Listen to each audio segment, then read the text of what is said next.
Welcome back to the Venom Workshop. So today what we're going to be doing is we're going to be taking this X22GT 250 out of winter storage. So this bike is a little bit more delicate. So it's not that it's a bad bike, just the carb is a little bit different on this bike. So it's a little bit different for setting up. Now I'm not going to go and trying to start this right away and just crank. There's no point in doing that. The first things we're going to be doing is we're going to make sure there's nice fresh gas in there. We're going to bleed out the carburetor. We're going to make sure the carburetor is bled out all the old gas that's in there. And then we get some new stuff in there. We're going to check and clean our spark plug. We're going to check our oil, and we're going to get it running. I know it's not going to start now because it's been sitting for a very long time, and I want to get the old gas out of the car first. So I'm going to get my camera position here. And there's going to be a couple of things we're going to want to take a look at. One of the things you're going to want to look at before you start riding for the season is check out your belt as well. I'll help you do that too. Like I said, we're going to go through all the things that you would check before you try to start your bike the first time. Most times you're going to disconnect your battery for the winter. I didn't disconnect the battery in this one because it stays in a hot, warm warehouse, so it didn't need the battery disconnected. But I may need to boost it. I'm not too sure just how low the battery is, but we're going to see as we progress here. So I'm gonna get everything together. I'm gonna come around and let's get started. So first thing I'm gonna do is I'm gonna throw like a half a gallon of gas in it just to get it started.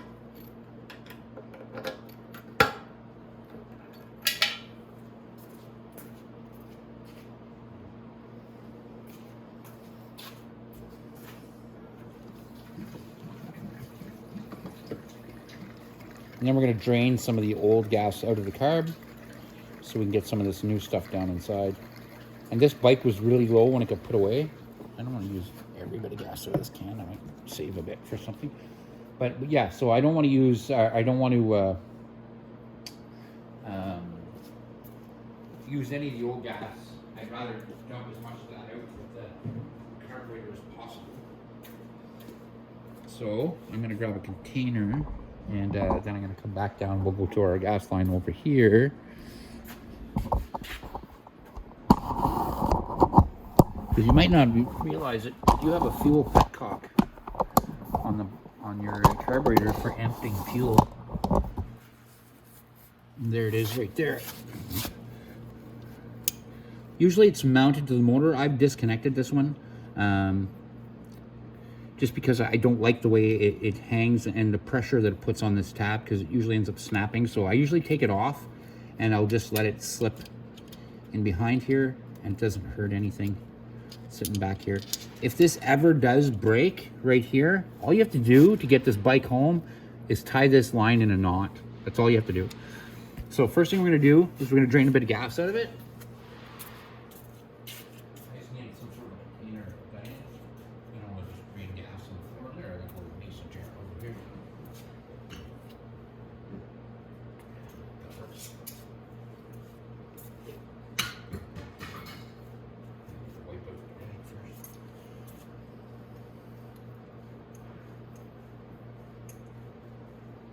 Okay.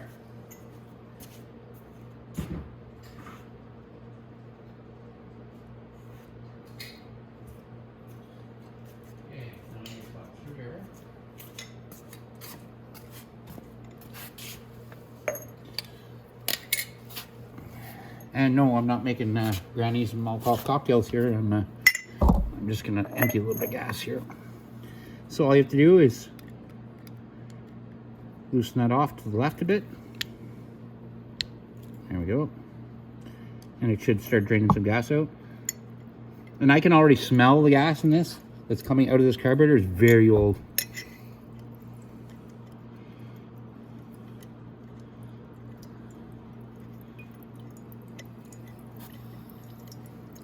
So I'm going to let it run out a bit until it's where I want it.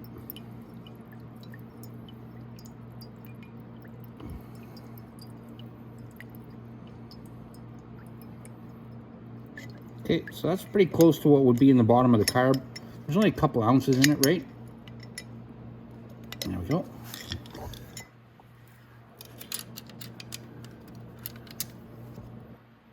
And if I smell that, it doesn't smell like regular gas. Well, the top kind of smells like regular gas, but this is very old gas. So that's what your gas does. Your gas only has a shelf life of a couple years. So the longer it sits, the less octane's left in the gas, like the less it'll want to burn. So we've drained our gas out of our carb. And like I said, take about that much out. You want to take just a couple, maybe an ounce or an ounce and a half out, and that's it. Because that's all the bottom of your carb really holds. Excuse me. So next we're going to go over to the other side. We're going to take a look at our spark plug. We want to make sure that our spark plug is in good working order, and we want to make sure it's clean. Okay, so we're on the spark plug side here. We're just going to remove our coil wire. Just kind of tuck it down. You're going to need an 18 mil socket. Oh, that's tight. And let's get a look at this.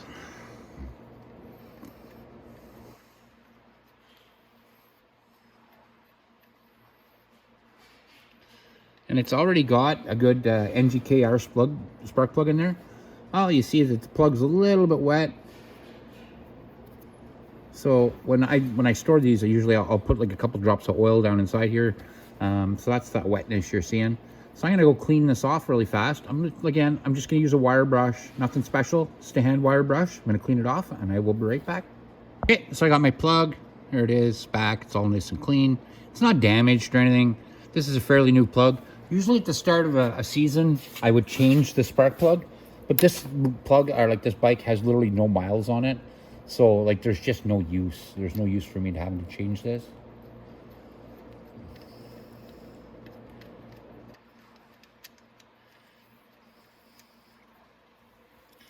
And believe it or not, this is an engine that I rebuilt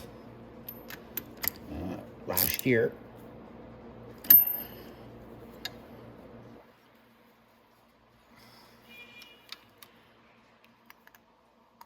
There we go. So now let's go up to the handlebars. We're going to see what the battery's at, and let's see if this we can get this to start. So I'm going to come around our bike. I'm going to come up to our handlebars like this, and this is not going to start immediately as soon as I touch the button. That's just not the way these carburetors operate. We're going to have to prime the fuel up first. So let's see what our battery says here. I'm actually going to sit on the bike. It just makes everything more convenient. All right. Okay. So we'll kick our key on. Oh, look at that. We got power. So what I want you to do is rotate this throttle a bunch of times. And then we're going to try to start it. Oh, look at that. Fired right up.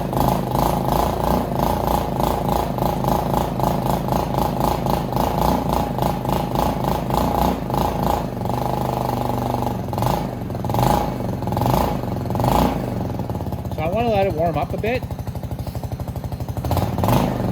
but I'm not going for a drive with it. You'll notice I'm not just ripping off with it right away. I don't want to do that. I want to check that belt first, but I want to let it warm up. I want the bike to start taking in that new gas that I put in there. So we're gonna let that new gas flow around in there, and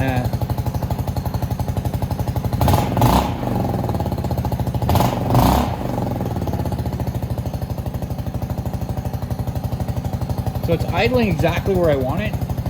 Your idle you want usually between the 1 and the 2, just about 1500 RPM is perfect. So this thing seems to be idling exactly where I want it. I love a rebuilt motor. Rebuilt motors run so nice. When I can do everything, I can do every little setting that I want with the valves and everything. It's so nice. And I have actually a video on YouTube explaining how to set your valves. Setting the valves on these is a big difference. Oh.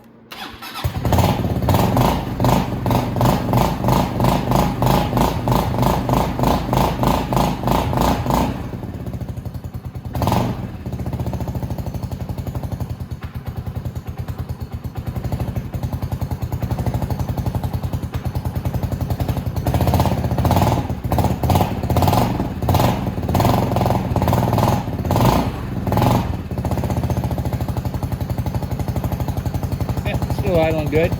So what I'm going to do is I'm going to get my tools there together, and we can get to the other side, and we'll take the belt cover off, and we'll take a look at that, and then we'll take it for a quick rip up the warehouse. Okay, so we're at the side cover here.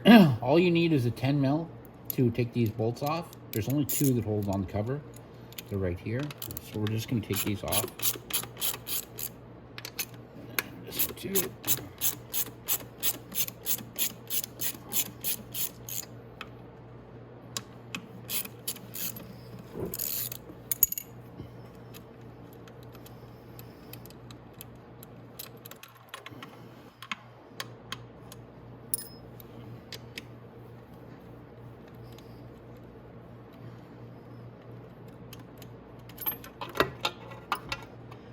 And then the cover should come right off. Now when you take this cover off, you want to make sure that you get this gasket with it. This one isn't pinched in with the fork or the shock. Okay, this goes all the way around here like this. So I'm just gonna lift this off like that. And there we go.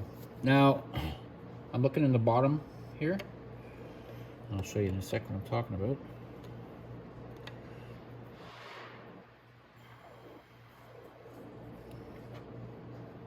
So if we look in the bottom of our thing here, we can see a few things. We can see that our belt's been rubbing on the cover right here. And it's nothing bad. It's just from it doing this. And it's just from the vibration of the bike. This belt here is a little bit wore out, so I would change this. It's not terrible, difficult to change. But again,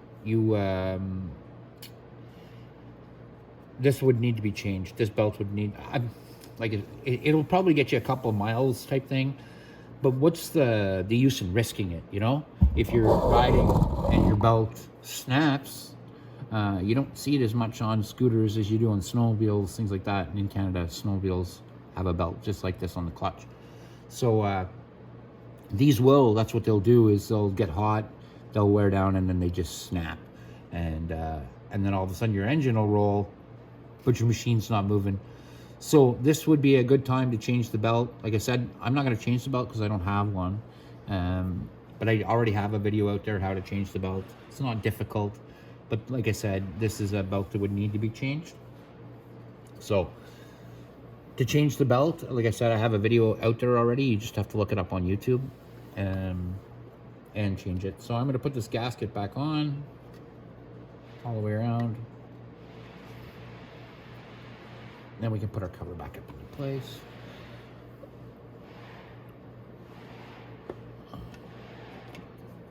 Just like that. And then we just have to take our bolts. This is the tricky part, believe it or not, is finding the bolt hole with the bolt. It takes a bit of practice. Just try to reach in and do it, keep the bolt as straight as possible, and you'll find the hole in there.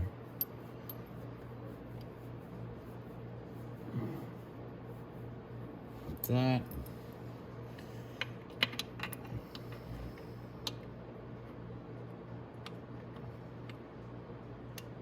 There we are.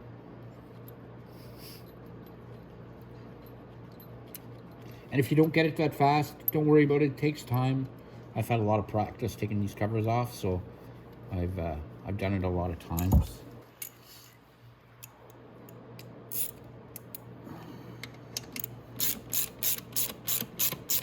And when you tighten these, you don't want to tighten them too much. You want to snug them up. But if you tighten them too much, all you're going to do is you're going to bust a hole in this cover. So tighten them till you feel that rubber underneath the washer gets snug, and that's it. You don't want to go any tighter than that. Like I said, if you do go tighter than that, you'll literally bust this hole right through the cover, and it's just not worth doing that. So our belt's good. Well, like I said, this belt would probably last another month or so, but if it's the beginning of the season and I'm going to be riding a lot with this, I would change that belt. But like I said, for the next month or so, it probably wouldn't hurt. So now there's only one thing left to do, and then we can, or actually 2 things left to do. We can go for a ride. We want to check our oil.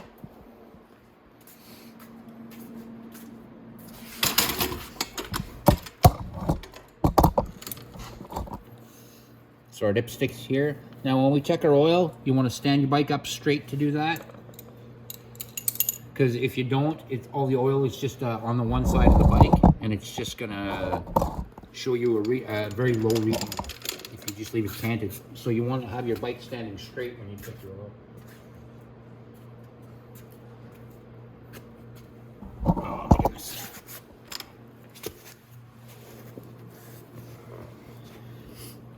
So I'm going to take my dipstick out.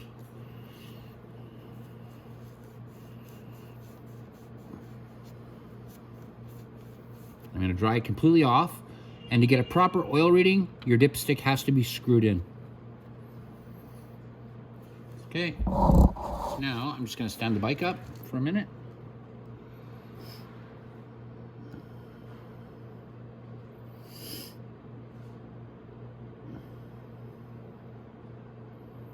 Now I can let it sit back down like that, and I can check the oil.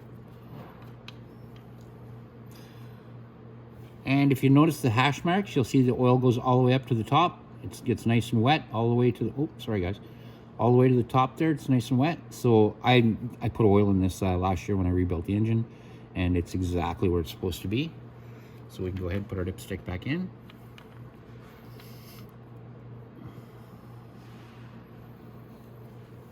And then we're going to check our coolant. So I can already tell just by the coolant tank. So if you look at the coolant tank, it's right there, and it's got about an inch in the bottom is exactly where it's supposed to be. So if again, I filled up the antifreeze in this bike when I rebuilt the engine in it, so